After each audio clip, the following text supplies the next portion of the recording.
Ko'pchilik bu fikrimga qo'shilmasligi mumkin, lekin boshqa davlatda qanchadir muddatga yashab O'zbekistonga qaytib kelganlardan bu savolni aniq bir marta bo'lsa ham so'rashgan.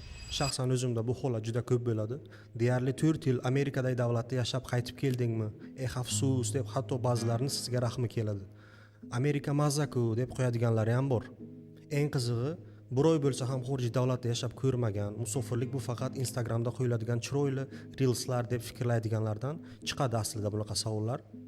5 qo'l baravar emas. Kimdir Amerikada 10 yil yashab, green karta olib bilmaydi. Kimdir green karta bilan borib, madaniyati va hayotiga moslashib bilmasdan qaytib keladi.